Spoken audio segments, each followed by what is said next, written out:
Yego ni Israel Mbonyi twakiriye n'ubwa mbere tumwakiriye kuri iyi kamera ntago ari ubwa mbere nganiriye nawe ariko kuri iyi kamera n'ubwa mbere. Uramuzi ndamuzi twese turamuzi, uramukunda turamukunda, mbese twese turamukunda. N'umusore umaze gukata ibibanza mu mitima y'abatari bake maze azamuramo imitamenwa yitwa urukundo n'urukumbuzi. Twicaraga ku migezi y'Ibabuloni tukaririyo twibutse iwacu, imitima yacu yari yuzuye agahinda kuko nta mutabazi twari dufite. Kuva ku mwana muto kugeza ku basheshe akanguhe bose baramukunda, ariko byagera ku gitsina gore byo bikaba nko kubona uruyuki ku rurabo. Urukumva nge Mbonyi ndamukunda ku giti cyanjye. Urukumva ariko nta gukunda nicyo kibazo. Ariko se nitegeko ngo Mbonyi nkunde. Ubu senga cyangwa udasenga, ubu uri mu musigiti cyangwa mu rusengero, ubu uri mu ndaro cyangwa mu kiraro, ndabizi ko ukunda indirimbo z'uyu musore. Twicaraga ku migezi y'Ibabuloni tukarira twibutse iwacu. Yitwa Israel Mbonyi. Kuva mu misozi y'Imurenge iwabo muri Kongo aho yavukiye, ukaza ukagera mu rw'imisozi igihumbi iwabo wa Gihanga ngo mijana, uyu musore hose arazwi, atuye mu mitima y'abatari bake. Aho izuba rirasira muri Afurika, ubwo ndavuga muri Afurika y'Iburasirazuba, uyu mugabo hose afite inyikirizo. Niba utemeranya nanjye, rimwe uzatemberere Kakamege, aha ni mu cyaro cyo muri Kenya, ubundi ubikore nk'uwikinira uvuge ngo ni Nasiri. Uzumva amajwi menshi akwikiririza agira ati Hallelujah, fanya niwe Nasiri. Iyi ni indirimbo yise ni Nasiri, yongeye itafari ryo kwamamara no gukomera ku muziki we.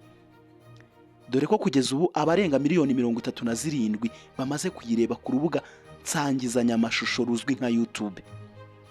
Niba utabyumva neza, u Rwanda dutuwe na miliyoni 13.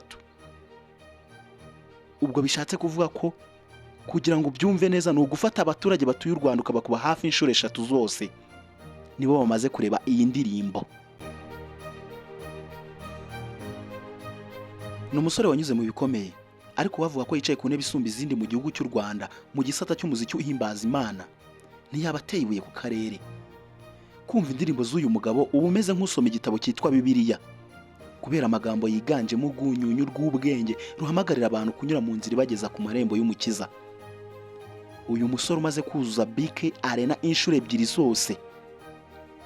Uyu musore wakoze ibikorwa bya kigabo bigiye bitandukanye ni muntu ki? Amateka ye y'ubuzima na yahe, yize he, yize iki, abaye hati? Nibindi wibaza kuri Israel Mbonyi nibyo ngiye kuba nakugezaho muri aka kanya. Samuel ngira umwami niko nitwa. Aha ni kuri NGS Empire. Reka mwibutse niba utarakanda subscribe ko wayikanda ukaba uduteye inkunga ikomeye cyane, tukajya turushaho kubana mu biganiro byinshi tuba twaguteguriye umunsi ku wundi. Ibi byose bijya gutangira byari mu masaha y'icamunsi. Ingengabihe ya Gererwari iramurika ko hari ku itariki 20 z'ukwezi kwa gatanu 1992 nibwo Bizimana Jean Claude yibereye mu rwuri asa no wihebye, umutwe uri mu maguru, atekereza iby'umufasha we wari umaze igihe kwa muganga ategereje kubyara. Nibwo yakira inkuri iva kwa muganga ivuga ko Murorunkweri Dorcas umugore we yibarutse umwana w'umuhungu.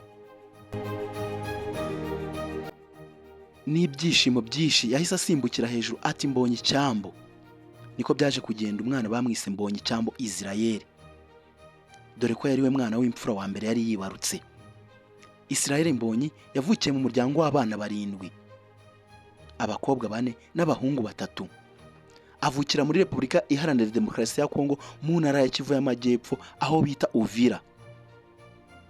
Bivuze ko Mbonyi yakuriye muri Kongo nubwo atahabaye igihe kirekire, dore ko mu 1997 afite imyaka 5 yonyine baje kuza gutura mu Rwanda. Bakigera mu Rwanda baje gutura hazwi nka Kimisagara, gusa nyuma baje kwimukira i Musanze kubera impamvu z'akazi, kuko papa we yari umucamanza mu rukiko, ariko nyuma baje kugaruka i Kigali batura hazwi nka Kimironko. Israel Mbonyi yize icyiciro cy'amashuri yisumbuye Trokome ku Nyundo, gusa ntiyigeze ahiga umuziki ahubwo yahize amasomo asanzwe. Nyuma yaje gusoza Trokome yaje gukomereza amashuri ye kuri Ecole des Sciences Butare. Nyuma y'uko arangije amashuri yisumbuye yakomereje kaminuza mu gihugu cy'Ubuhinde aho yize ibijyanye no gukora muri farumasi. Israel Mbonyi mu kiganiro yagiranye n'ikinyamakuru Inyarwanda yavuze ko nk'abandi bana bose yakuranye inzozi zo kuzaba umupilote, ariko siko byaje kugenda, dore ko yaje kwisanga yicaye mu maguru y'Imana avuga gukomera k'Uwiteka binyuze mu gutondekanya amagambo ibizwi nko kuririmba.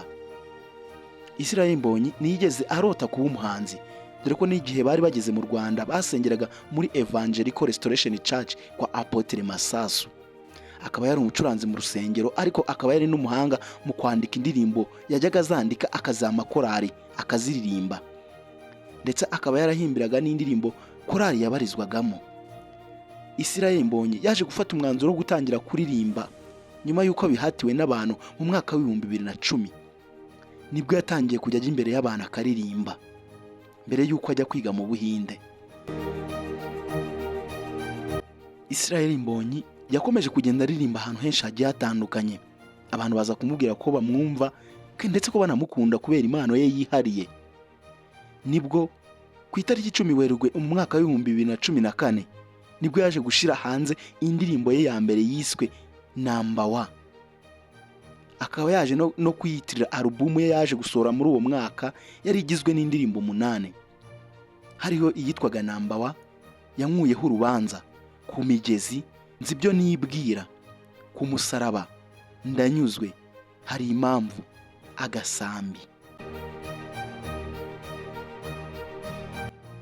Kuri ubu dukora iki kigegeranyo, Israel Mbonyi afite imyaka 32 y'amavuko, akaba akiri ingaragu. Yagiye avuga kenshi mu nkuru zigiye zitandukanye n'abandi bakobwa, ariko ibyo byose yagiye abihakana mu biganiro yagiye akora. Ni umusore ukunda guhora yisekera, dore ko ahantu hose abagaragaza inseko ku maso.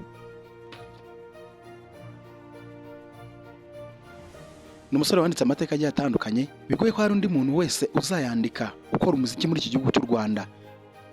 Kuzuza bikare n'inshuro ebyiri zose yikurikiranya, guhura na nyakubahwa Perezida Paul Kagame akamukora mu kiganza, kugira indirimbo imaze kurebwa n'abasaga miliyoni 37 kuri YouTube. Utu n'uduhigo yagiye aca tugiye dutandukanye. Uyu mugabo tuvugana amaze kuzuza inzu ya etage ahazwi nk'irusororo.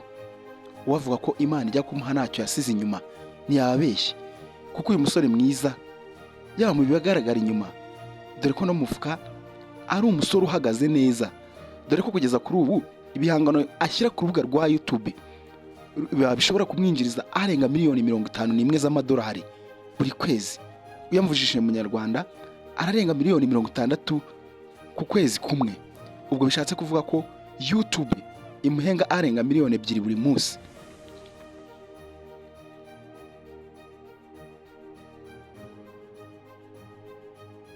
Reka tugushimire wowe wemeye kuduha umwanya wawe ukemera kudushyigikira utureba. Niba hari inyunganizi cyangwa igitekerezo ufite, ushobora kutwandikira muri komenti cyangwa ukanyuza igitekerezo cyawe kuri 078 046 8954. Reka mbashimire mwebwe mwarebye ikiganiro mukaba mukigejeje ku musozo. Samuel Ngirumwami niko nitwa, naho ubutaha Imana ibarinde kandi turabakunda.